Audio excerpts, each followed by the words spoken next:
Hi, I'm Bill the Domestic Monk. Here I am with my dog Smokes out here at the beautiful Fushi Recreation Area in 10 Mile, Tennessee. And this is our last day here. The camp actually closes today. There's only like 2 other people camped in the whole place.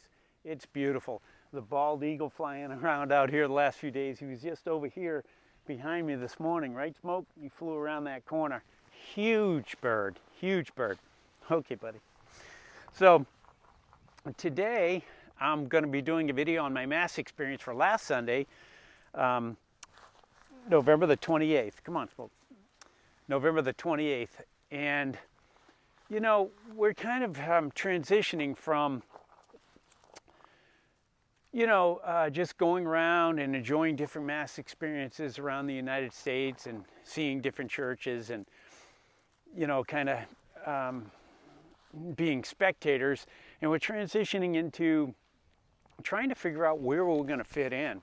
If you watched our video last week down in Chattanooga, Tennessee at the Basilica St. Peter and St. Paul, what a beautiful church.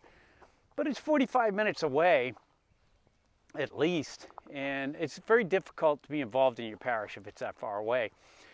So a couple of weeks back we went to Blessed Sacrament up in Harriman, Tennessee. It's about 2 towns away from here. It's about a 25, 30-minute drive. Nice little church in a residential neighborhood. We had a nice experience there. So this week we went on the other side.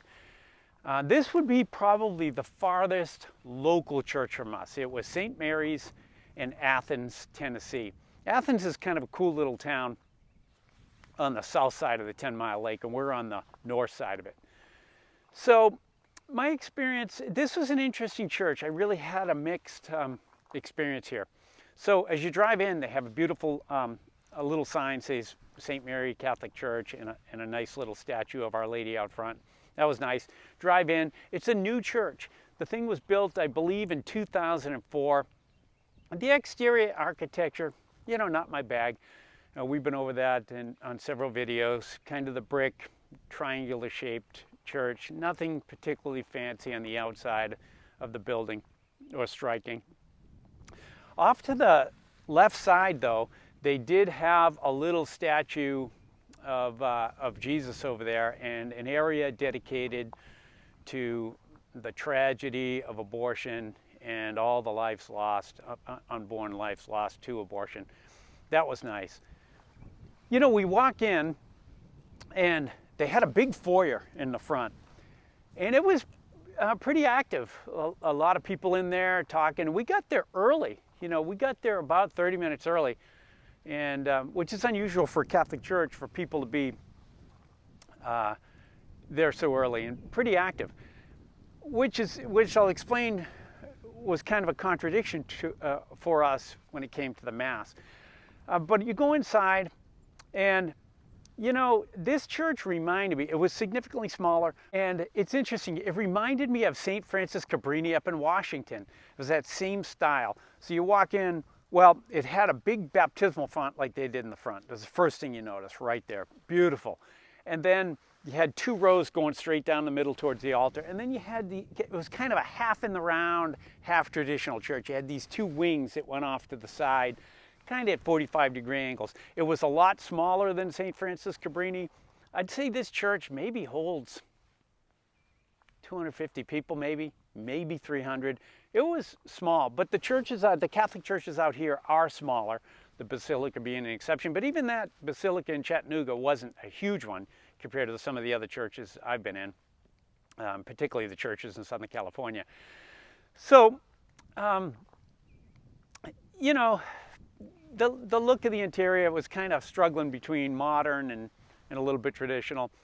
I wasn't a big fan of the lighting situation. It kind of had the ceiling lights, and in fact, that church was pretty poorly lit. They didn't even turn the lights on until just before the Mass, which I guess is okay for sitting in contemplation and that sort of thing when there's no Mass going on. But even when they turned the lights on, it just wasn't lit very well. Now, they did have some beautiful stained glass windows going down the side, and they were all images from the life of Mary, which is fitting for a St. Mary church. Things like the Annunciation, the wedding feast at Cana, the presentation, and they were nice. Just not super detailed, but just very simple, pretty stained glass windows. They were nice, and kind of subtle stations of the cross in between them. The altar was interesting. So there are some things I liked about the altar and some things I didn't care for. One thing I did care for was the altar was very ornate. Hey, Smoke, relax. The altar was very ornate, and they had candles, like 4 or 5 candles, and a gold crucifix right in the center. Behind that was a tabernacle, gold tabernacle, and the crucifix was up above it. But that was the thing that they definitely could have done better. So they had this round stained glass window, and it just kind of had a weird pattern to it.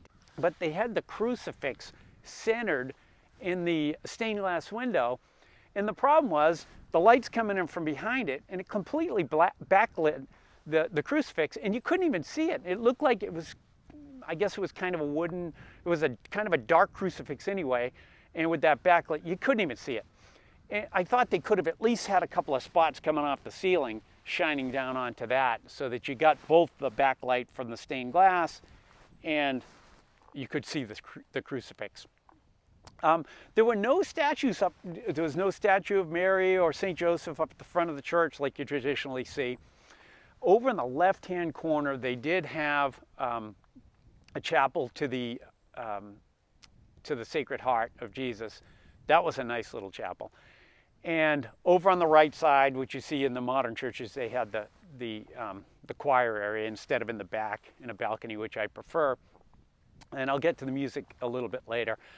On the left side of the church as you go in, they had a nice little devotional area and a statue to St. Joseph. And in the back of the right-hand side of the church, they had one to Mary.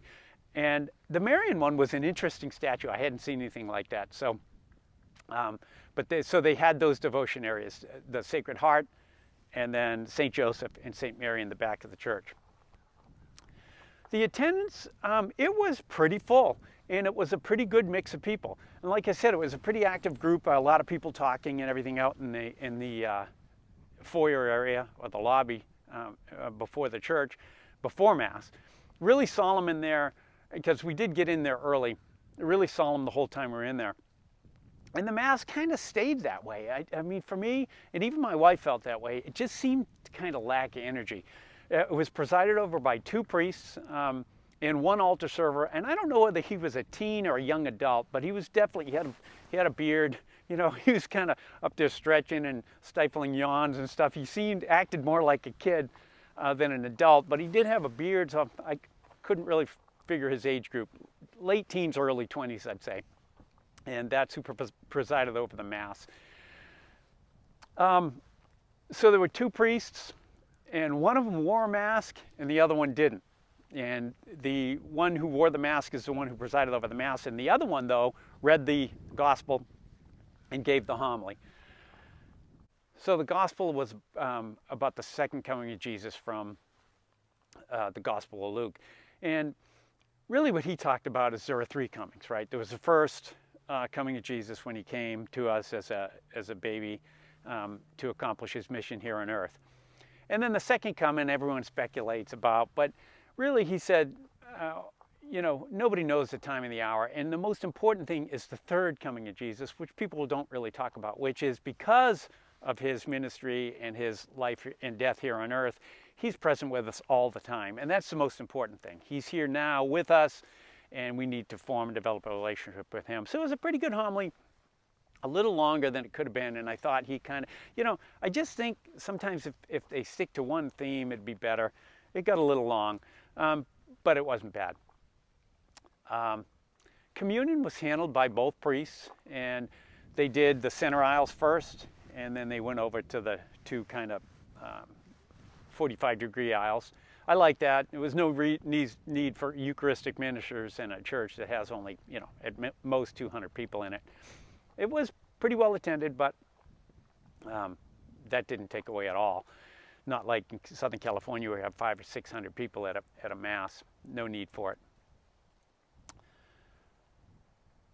The music. So, you know, I read a book called Rebuilt. When I was involved at St. Killian's, I was involved with the Dynamic Parish project there. And the gal who headed it gave me this book, Rebuilt, to read. And it really changed kind of my perspective on what church is and what it should be.